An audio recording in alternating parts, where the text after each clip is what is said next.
welcome to Live with Sara and Tasha.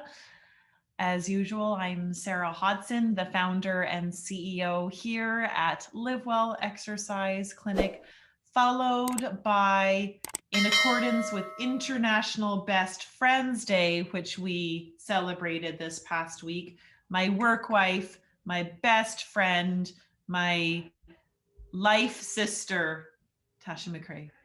Oh, thank you, Sarah. That's so sweet of you.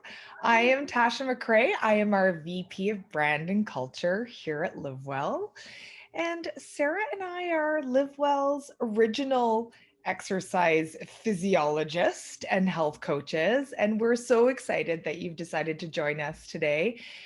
We love these calls because we are just excited to share our passion about the power of exercise and behavior change in helping you live your life to the fullest. And of course, we love meeting with all of you on a weekly basis here on our episodes of Live with Sara and Tasha. And so the rule as usual, if you can see yourself, that means that we can all see you. We want you to be comfortable and to participate in any way that you'd like. But if you are comfortable, you can show yourself on video and we can see your faces. If not, no problem. You can just keep your video off and watch away. I feel like you have better light than me today, Sarah. I need to maybe adjust myself here and just, because Oh, look there at that, you right? go. It's All of a all sudden, about your light changed. it's all about the power of it's because I'm not in my usual spot today. Hmm. As my washing machine was going, I realized and would Oh, disturb our audio. So I had to move. yes. Yeah. Thanks for everyone's patience as I But figure we're out real my people lighting. living real lives, and we do laundry during the day.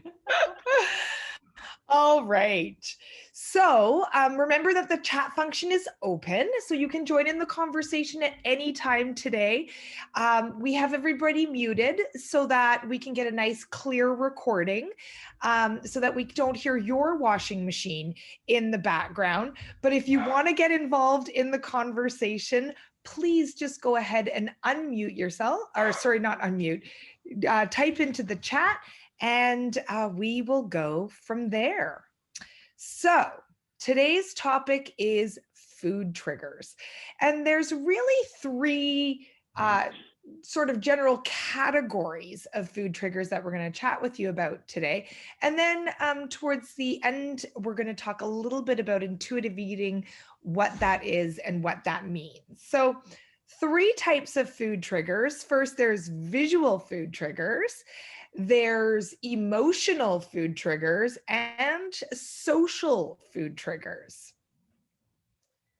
And so we encourage you today as we trigger your thoughts, no pun intended, as we trigger you to think of things all along our chat today. Type into the chat, maybe what are some examples for you of ways that you're triggered, and maybe even what are some of the ways that you overcome that in your life. Again, if you're thinking it, I'm sure that many of our other members of our Live Well family are thinking about it. So feel free to share those in the chat as we go along. But we're going to start with visual food triggers. And I think that we can all appreciate and recognize and agree that we are triggered visually by food. Um, our the sight of food alone actually physiologically triggers cravings in our brain to create a sensation that we need to eat, whether we're hungry or not. So in isolation of hunger. How many of you have ever watched a commercial with food images and kind of gotten hungry or thought, ooh, I could really go for that? I mean, I think that we all have. I definitely can say that I have visual food triggers for sure. Um, another place where I think almost on a daily basis we can be triggered by food is at the grocery store. And you know, maybe our visual food triggers become even a little bit more tempting when we do have that little bit of hunger going on with us, which is why I know Tasha always coaches us in our nutrition healthy habits to be planned and prepared so that we don't put ourselves into those situations. But the good news is that you can actually use some of these food triggers in a positive way. So if you are trying to build a new healthy habit around your nutrition, having a visual trigger can actually help you to remember to include healthy foods more often. And so, for example, that may be having your water bottle on your desk. So I have my, does anyone recognize these water bottles? Does anyone have a beautiful Live Well water bottle? So I have my water bottle on my desk. And Tash and I often joke that my pattern throughout the day is I now subconsciously drink water. So I'm either really thirsty and I need to drink, or I really have to go pee. So it's always I'm really thirsty and then I gotta go pee. I am really thirsty, then I gotta go pee, and I just drink and go to the bathroom all day. But I feel very hydrated, so that's a win. So there's a good example of a visual trigger that's positive. And Sarah, if I can just also point out that it sounds to me like you've developed a way to combat sedentary living there. You're up out of your chair, moving to the washroom, up out of your chair, moving to the washroom, a really healthy habit. Thank you. I didn't think of it that way, but thank you for championing my potential.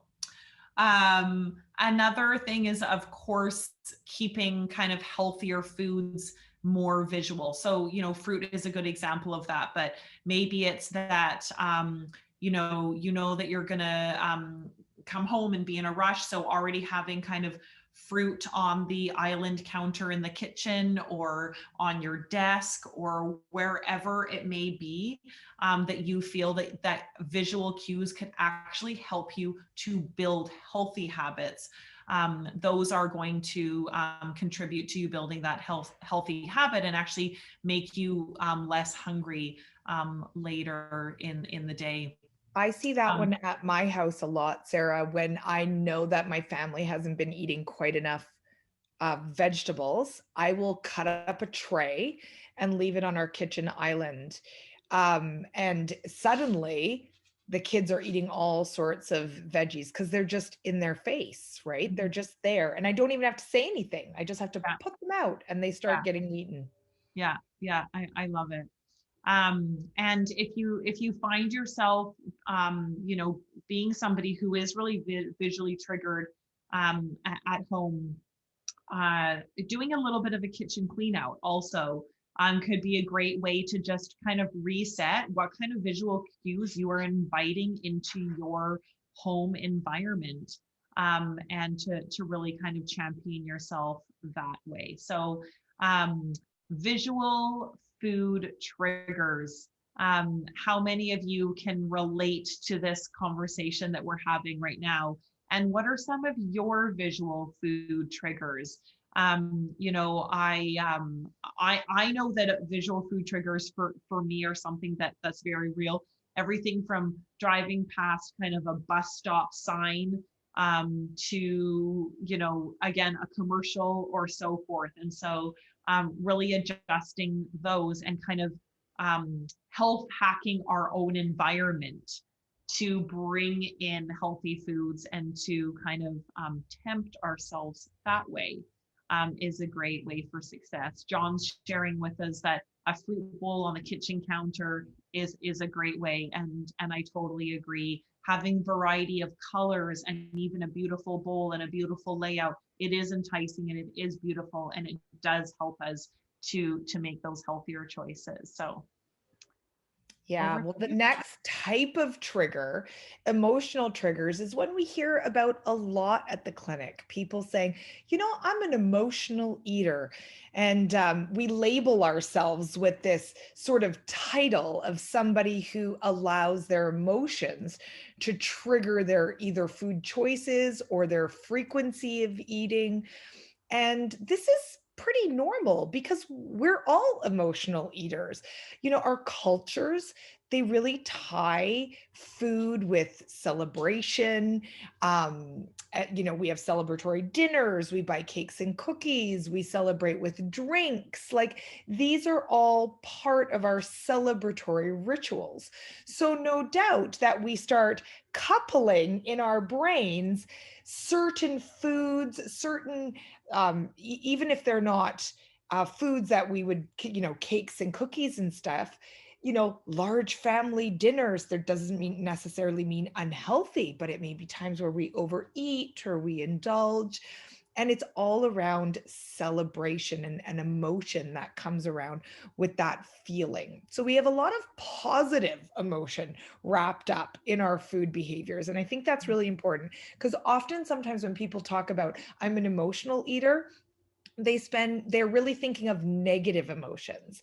But it's really important to also realize we're positive emotional eaters as well. And then that's in fact fairly normal, or at least common. So negative emotions is when you're looking at eating because you're stressed, and there's a whole cascade of stress hormones that actually biologically move us to eat. So it's not just that you should try to be muscling with your emotions, but the rise in cortisol when we're stressed and anxious can actually change our hormonal patterns and the hormones that affect our hunger. And so we might be triggered to eat not only emotionally, but it's actual physiology that pushes us to eat there. Some of us eat because we're bored, right? We have nothing better to do. I know that I've noticed when the days where I just need lunch to last a little bit longer before I head back to work. I'll just have that one more piece of food, that one more accompaniment to my lunch, when it's really that I just need a little bit more time to relax and probably need to do that without additional calories, let's say.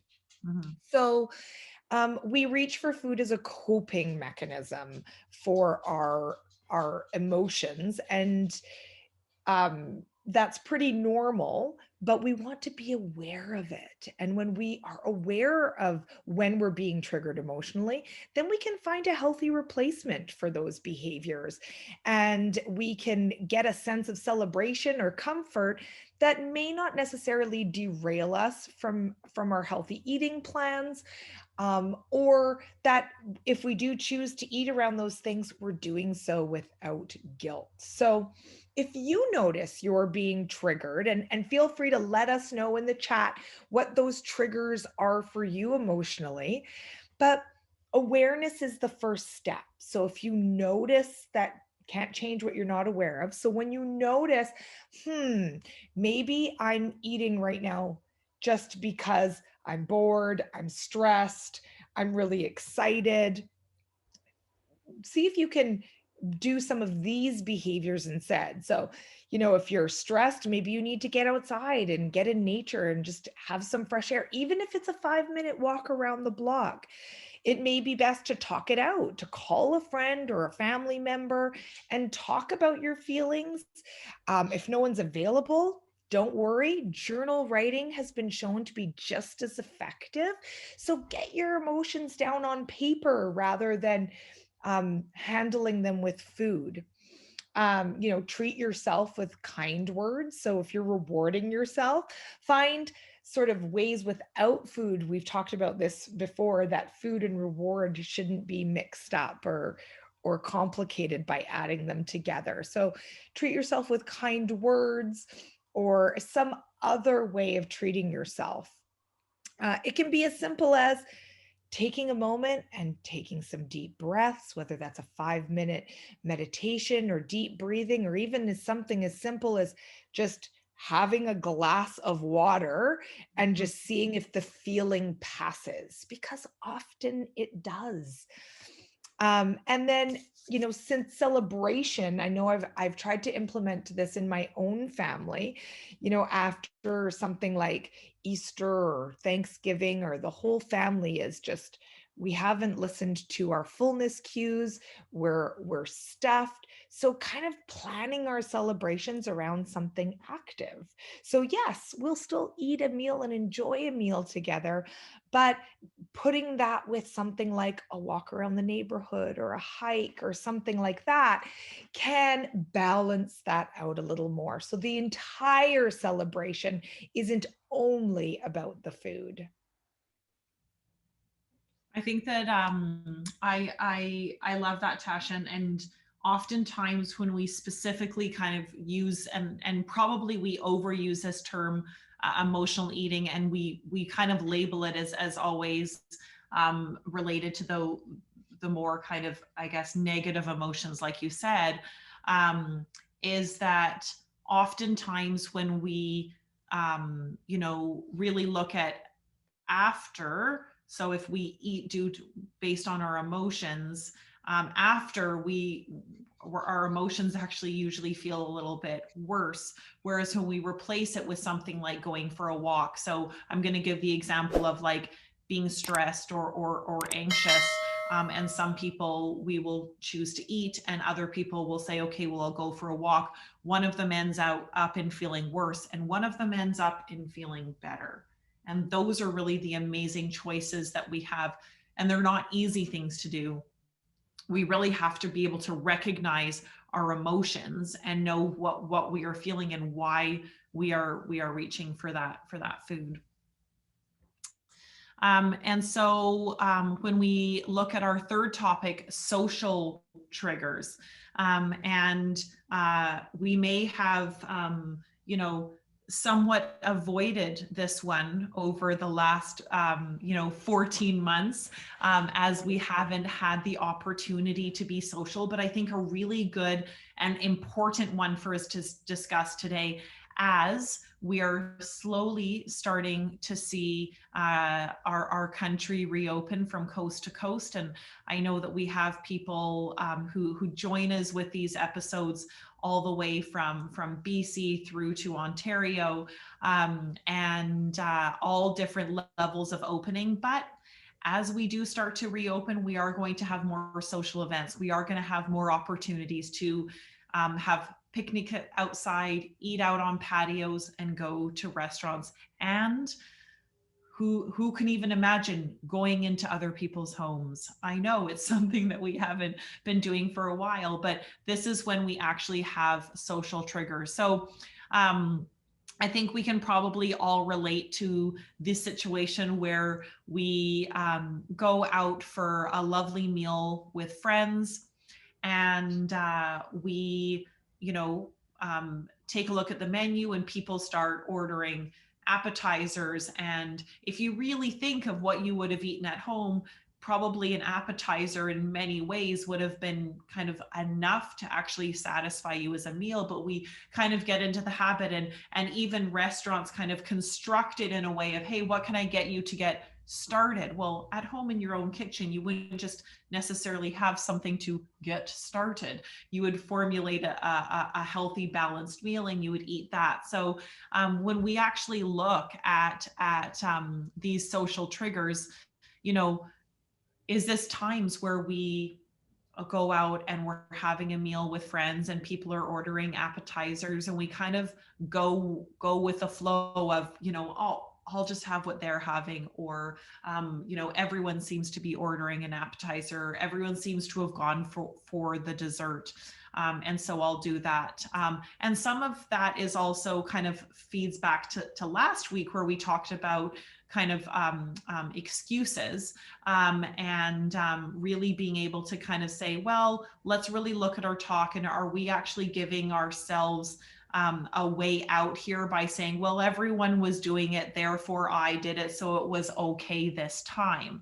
And I think really looking at how often are we out socially, and are we surrounding ourselves with the people who are supporting our desire to live a healthy life. And as a little experiment, when you can go back to a restaurant, it's very interesting to walk around a restaurant and to take a quick glance and look, because you will see that often tables tend to all do the same type of approach. They all tend to kind of have the same type of sized meals or appetizers or so forth. And so what it tells us is that, again, socially, we are making food choices that may not be what we would typically make in our day. And And so, that's such a good point, Sarah. And I know that this plays in my own life, even, where I don't typically enjoy a glass of anything with a meal, even water, at home. But if I am out for dinner and somebody else orders an alcoholic beverage, I often feel like, well, I can't let that person drink alone.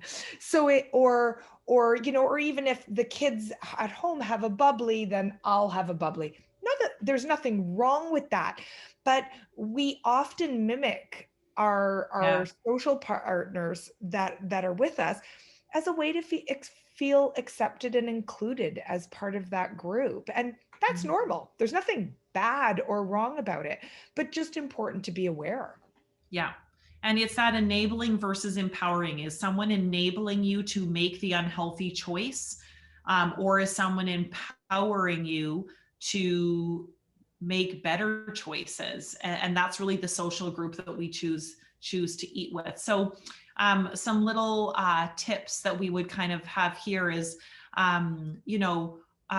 order first, maybe from your table. If this is an area that you struggle with, order first so that you're not influenced by what other eat. How many of us have been out at a restaurant and people are looking at the menu and say, what are you all having? What's everyone having here? Interesting, right? Everybody wants to know what everyone else is having, and ooh, yes, that sounds good. But maybe you can order first and make the choice without that influence. I am a um classic order envy person. yeah, I So I know. always get people to order before me, which is not good because then I am letting their choices influence what I eat. Yeah, exactly. I can relate to that too, Tash. Um, and maybe have a plan even before you show up to a social event that includes eating. Have a plan. I remember a member sharing with me that when they go to social events, whether it be kind of a holiday party or typically in someone's home, that they always find themselves standing and talking around the cheese board. And that's just where they naturally find themselves. It's not that they eat a ton of cheese at home in their regular kind of eating patterns, but at a social event they go to the cheese board. And so they were trying to have a game plan for around, how do I try to have social conversations and not stand near the cheese board? Because when I do stand near the cheese board, I talk and eat cheese, and I don't even realize how much cheese I've eaten, and I'm full on cheese by the time that I've even moved on from those conversations. So to be aware and to plan and prepare.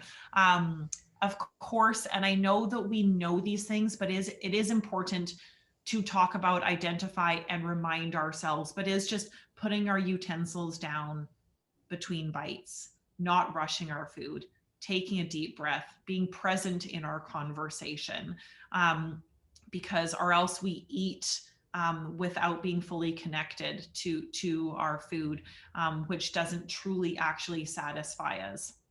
And what's so fascinating about that, I think, I'm assuming other people have had a similar experience. When I'm dining with somebody I'm less familiar with, or who to me feels like more of a formal dining partner, um, I will put the fork down more often. And you do find you can get by with a much less food and feel very satisfied at the end of the meal versus just sort of going at it and eating everything on your plate. Mm-hmm.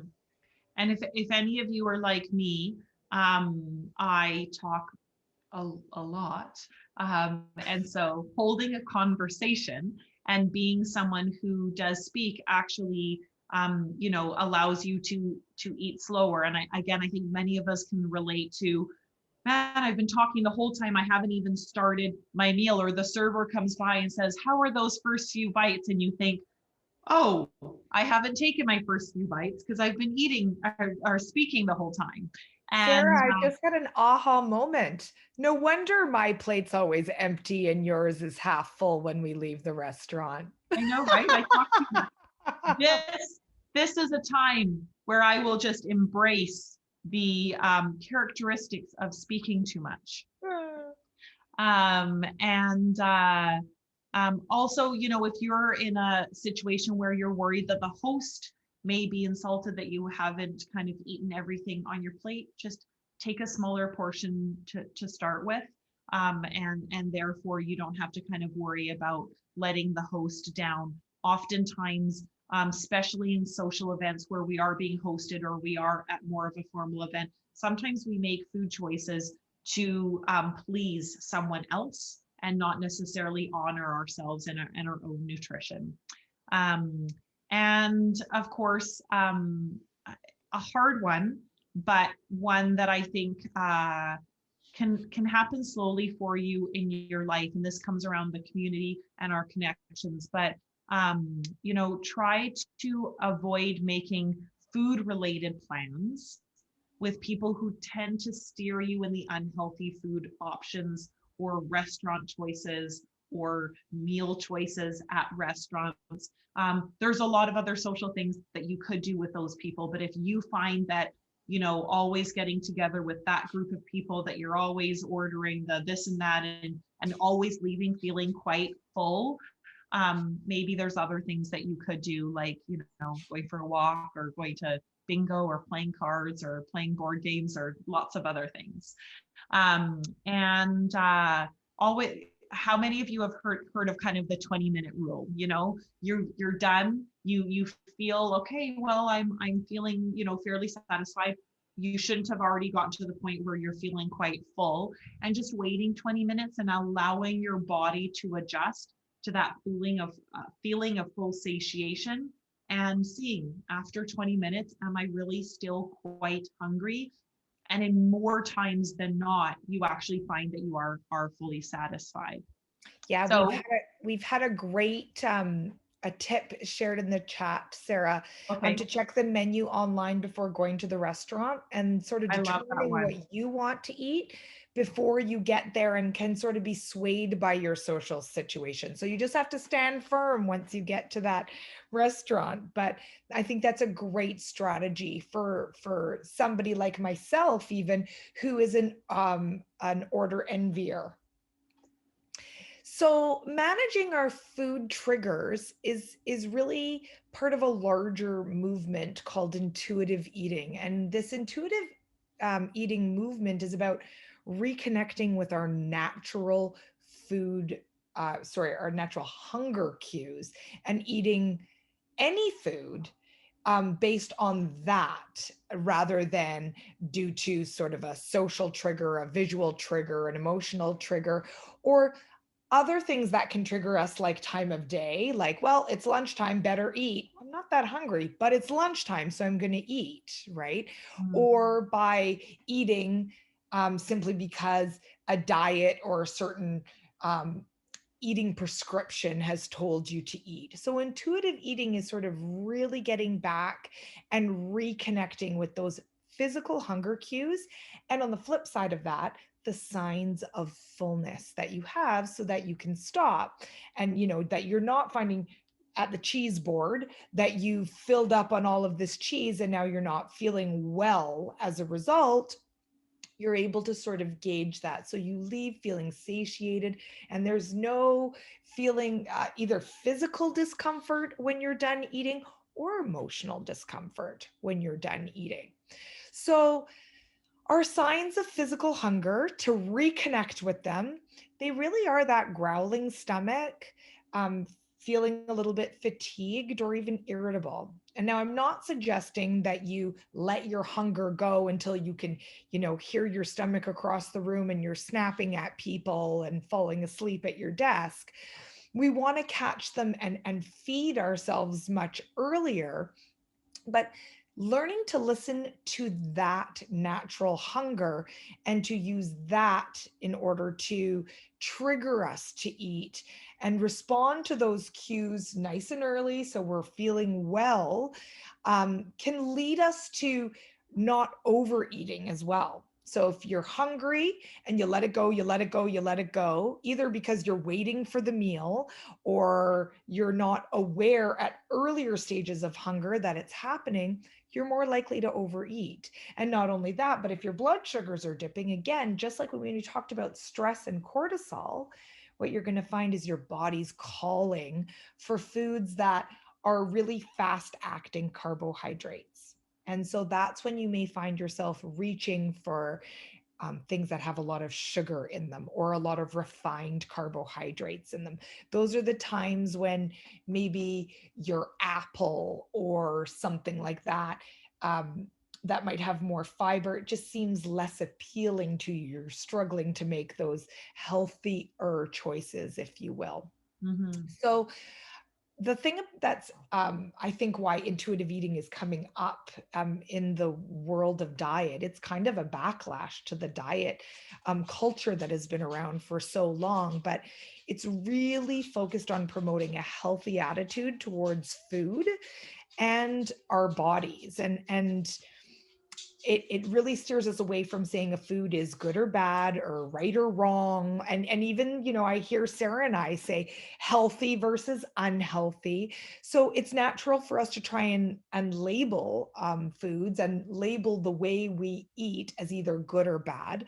But intuitive eating really tries to go, there's room for all of that. Mm-hmm. It's really about eating in a way that honors you and your body and respects you and your body, and respects your feelings as well, but finds ways, like Sarah talked about, to deal with those emotional feelings rather than turning to food. So I know when I first start talking about intuitive eating to some people, it makes them feel nervous because it feels like it could be a little bit of a free for all.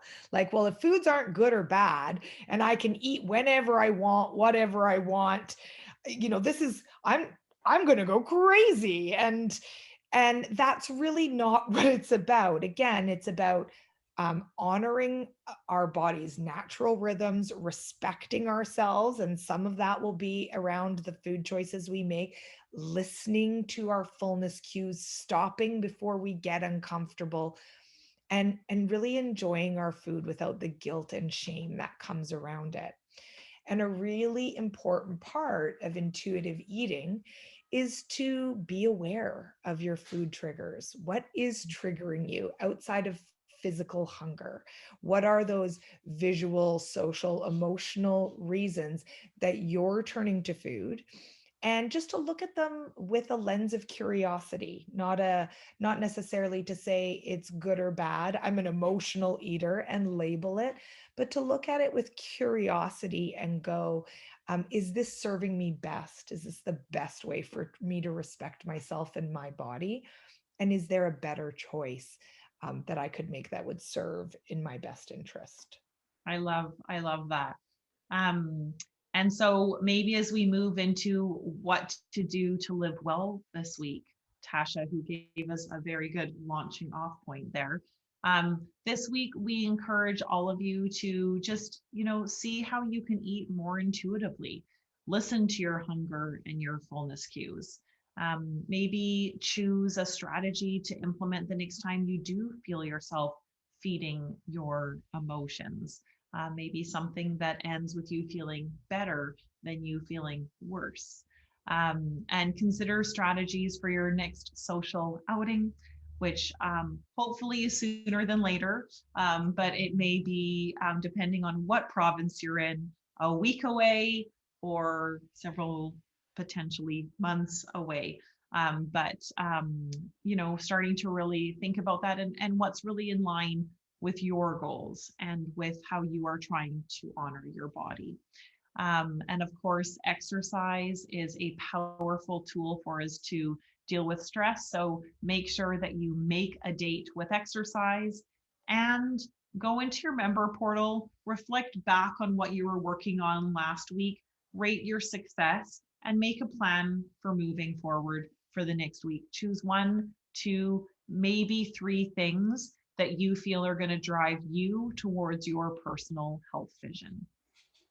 And don't forget to subscribe to our YouTube channel. So if you miss one of these live episodes, you'll get a little notification and you can catch any other videos that we're posting through LiveWell. And next week, same time, same place, 12 p.m. Pacific, 3 p.m. Eastern, and we're going to be discussing understanding blood sugars. What does this mean? How do we work with blood sugars? I think there's still really good information in that topic, even if you're not somebody who is concerned or diagnosed with diabetes. So we want to thank everyone for joining us today. It's so awesome for Sara and I to see everyone. If you are watching this on a replay on YouTube and you are not a member at LiveWell Exercise Clinic, please check us out at www.livewellclinic.ca, and we invite you to be our guest and come on into the clinic and we'll show you what it's all about.